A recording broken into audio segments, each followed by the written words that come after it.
ओम नमः सिद्धेभ्यः। ओम नमः सिद्धेभ्यः। ओम नमः सिद्धेभ्यः। पंच परमेश्वरी भगवान की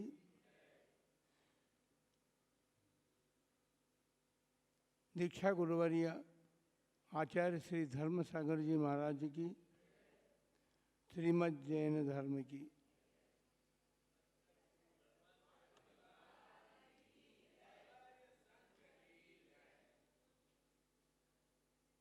आज राष्ट्रीय स्तर पर सारा विश्व में जिनका नाम लिया जाता है उनकी आज जन्म जयंती है, और उन्हीं के साथ जिन्होंने राष्ट्रीय स्वतंत्रता के लिए कार्य किया था, ऐसे लाल बहादुर शास्त्री का भी आज जन्मदिन है।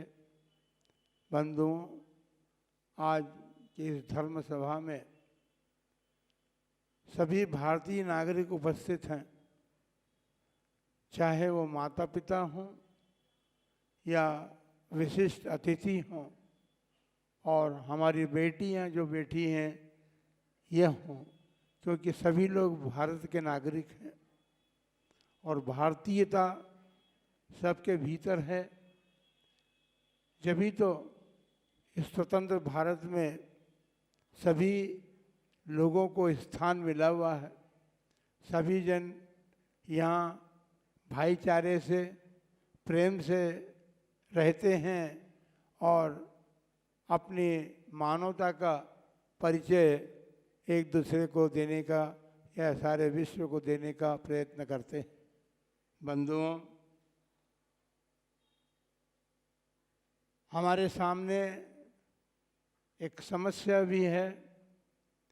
हमारे देश की नारी शक्ति जो है उसने तो बहुत बड़ा इतिहास विश्व के सामने प्रस्तुत किया है, और अब जो हमारी अगली पीढ़ी कहें या बेटियां कहें, जिनसे देशवासियों को अपेक्षाएं हैं कि वे अपने देश के लिए, अपने परिवार के लिए, पर इस सब को करने के पहले अपने जीवन के लिए उन्हें क्या करना चाहिए, इसकी कार्यशाला 2 दिवसीय कार्यशाला में आपने सीखने का प्रयत्न किया है। और वो कार्यशाला में जो सीखा है वह आपके जीवन का अंग बने। हमें स्मृति आती है कर्नाटक प्रांत की मत्तियब्बे एक महारानी थी जो अपने शारीरिक क्षमता से युक्त तो थी, लेकिन उनके भीतर चरित्र का भी क्षमता उनके चरित्र के भीतर थी। उस शारीरिक क्षमता के कारण उन्होंने अपने राज्य की रक्षा कई बार युद्ध करके की है। एक नारी होकर के उन्होंने एक भारत के नारी का सम्मान और गौरव बढ़ाने का कार्य किया। उन्होंने अपना राज्य स्वयं रक्षित किया। दूसरी बात हमारे सामने है, जब चित्तौड़ की महारानी पद्मिनी थी, उनके सामने शील का अर्थात उनके नारीत्व का जब खंडन होने का अवसर आया तो उन्होंने अपनी बुद्धिमत्ता से काम किया कि उन्होंने हुमायूं को एक रक्षा सूत्र भेज करके ये संदेश दिया कि आपको भारतीय नारी की रक्षा करनी है। और हुमायूं ने बुद्धिमत्ता से काम किया। वो समझ गए कि मेरे लिए रक्षा सूत्र क्यों भेजा गया है, इसलिए उन्होंने उस पद्मिनी के राज्य की और उनके खुद की शील की या उनके चारित्र की रक्षा करने में अपना पूरा सहयोग दिया। बंधुओं, ये क्षमता आप में, शारीरिक क्षमता तो बढ़े, लेकिन इसके साथ साथ आप में बुद्धिमत्ता की क्षमता भी बढ़े। आप बहुत अध्ययन करेंगी, अध्ययन कर रही हैं और आगे चल कर के और ऊंचाइयों तक पहुंचने का आपका लक्ष्य यदि बनता है, क्योंकि अभी आपने हमारे माताजी से सुना कि लक्ष्य बनाना जरूरी है।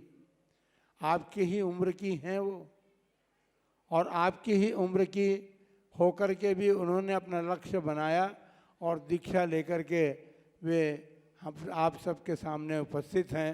उन्होंने दीक्षा लेकर के, उनका लक्ष्य था आत्महित, आत्महित के साथ साथ समाज हित, और समाज हित के साथ साथ धर्म का, अहिंसा, सत्य आदि जो धर्म के सिद्धांत हैं, उन धार्मिक सिद्धांतों को सारे विश्व में फैलाने का लक्ष्य बना करके उन्होंने दीक्षा धारण की।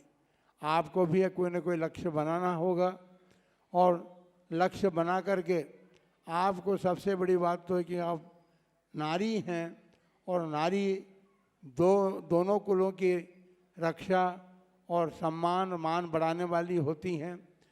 वो सम्मान और मान तभी बढ़ सकता है जबकि तुम्हारा चारित्र ठीक हो, और चारित्र बनाने के लिए ये बात अवश्य है।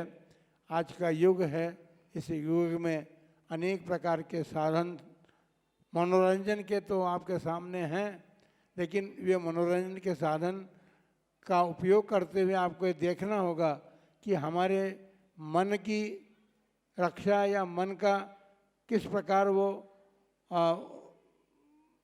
सुधारने में, बढ़ाने में, या आगे चल कर किस रूप में हमारा उपयोग वो कर रही हैं, उन साधनों का वो देखना पड़ेगा। मोबाइल के लिए तो हमने एक परिभाषा बनाई है।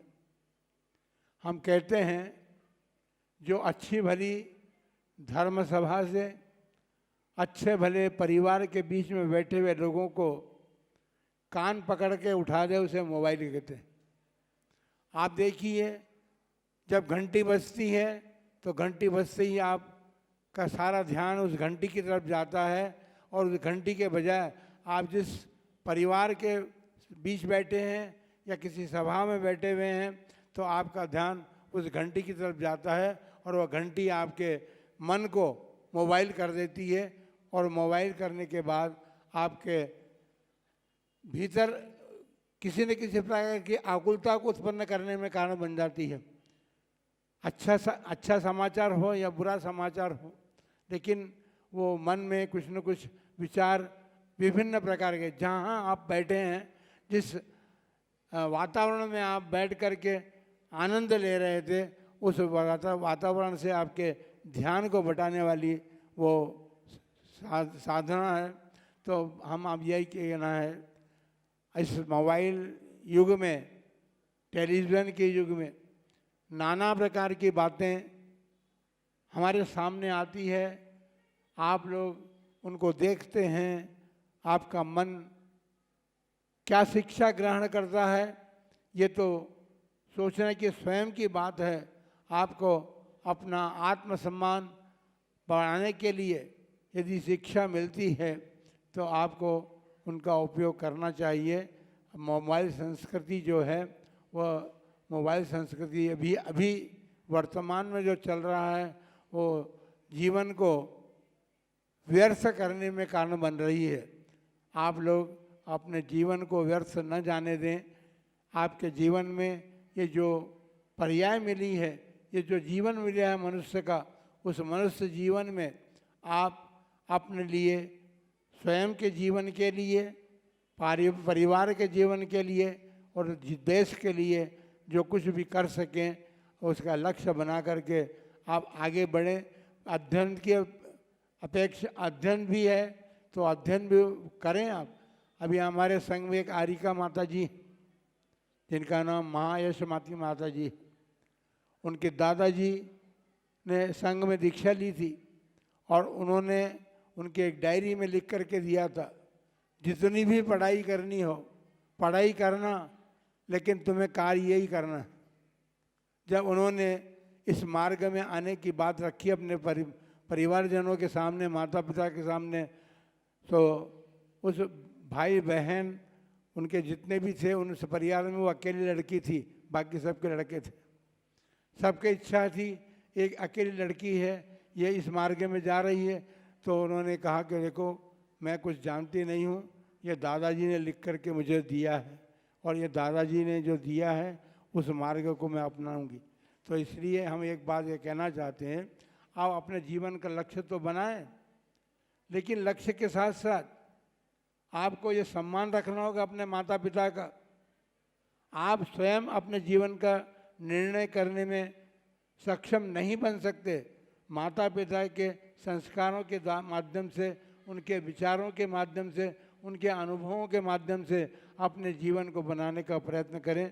सबसे बड़ी बात तो यह है कि शादी कहें, विवाह कहें, इस संदर्भ में आप सबके लिए एक ही संदेश हम देना चाहेंगे कि आप अपने जीवन का निर्माण माता पिता की इच्छा से करें। और सबसे बड़ी बात यह है कि जेनेटिक जो जन्मजात संस्कार होते हैं, जिस जाति में आपने जन्म लिया है उसी जाति में आप अपने अगले विवाह और शादी का जो विचार है उसको पनपने दें, क्योंकि जाति का संस्कार अपने आप में बड़ा महत्वपूर्ण होता है।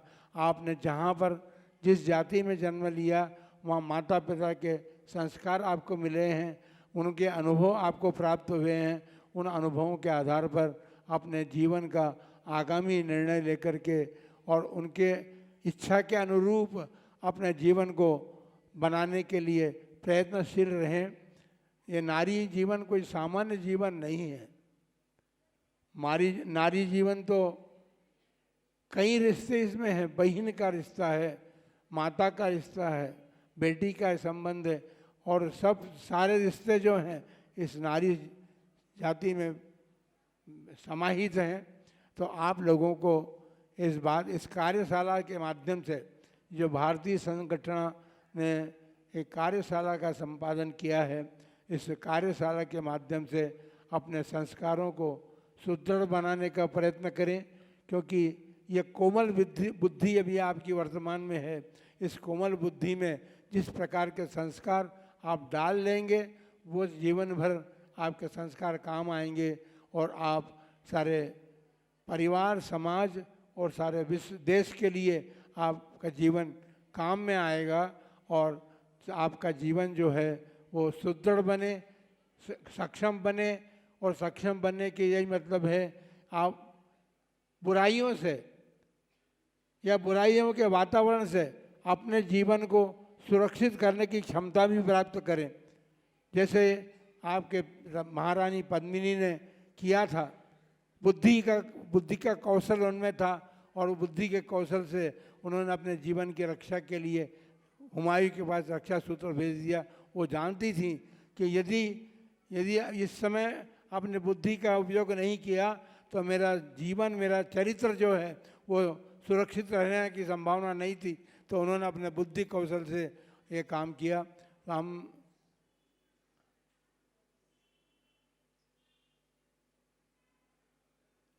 तो आपके लिए संघ ने भी जो समय दिया है, उस संघ ने समय दे करके जो आप लोगों के लिए उचित था, जो आपके जीवन का निर्माण करने में सहयोगी है, उस बातों को आपके सामने रखा है और वो बातें आप अपने जीवन में ग्रहण करके और उसी प्रकार जीवन का लक्ष्य बना करके अपने जीवन को सुरक्षित के साथ साथ आपके सुदृढ़ता आपके जीवन में मिले, आपकी क्षमता अधिक बढ़े और क्षमता इस प्रकार युद्ध की भी स्थिति बनी। ये बात नहीं हम कह रहे, लेकिन हमने उदाहरण दिया था मत्ती अब्बे का, जो कर्नाटक की महारानी थी।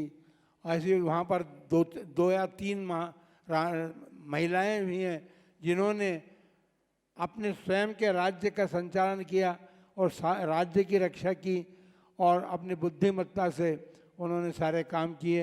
आपके पास तो आपका पड़ोस में चित्तौड़ का ही उदाहरण है, महारानी पद्मिनी का। तो ये सब उदाहरण, ये इतिहास जो हैं, इन इतिहासों के माध्यम से आप शिक्षा ग्रहण करके और अपने जीवन को उसी प्रकार बनाने का प्रयत्न करें। ऐसी भावनाओं के साथ हम आप सब के लिए मंगल भावना करते हैं, आशीर्वाद दे रहे हैं कि आपका जीवन नारी जीवन है और नारी जीवन जो है वो आपका सुदृढ़ बने, सुयोग बने, आपकी सभी प्रकार की क्षमताएं बढ़े और आप देश के लिए तो बात की बात है, लेकिन अपने जीवन के लिए और परिवार के लिए आपका जीवन काम में आए। उसके बाद यदि देश के लिए भी काम आ सकता है तो अनेक प्रकार की बातें हैं। आप जिस क्षेत्र में जाना चाहें उस क्षेत्र में जा सकते हैं। खिलाड़ी भी हैं, लड़ाई वाले सैनिक भी हैं, जिस क्षेत्र में आप जाना चाहें, लेकिन सब दूर अनुशासित जीवन की आवश्यकता होगी। आपका अनुशासन आपको सुदृढ़ बनाएगा और अनुशासन के साथ जब जिस क्षेत्र में आप आगे बढ़ेंगे तो आप सफलता को प्राप्त होंगे। ऐसा हमारे आशीर्वाद आप सबके लिए।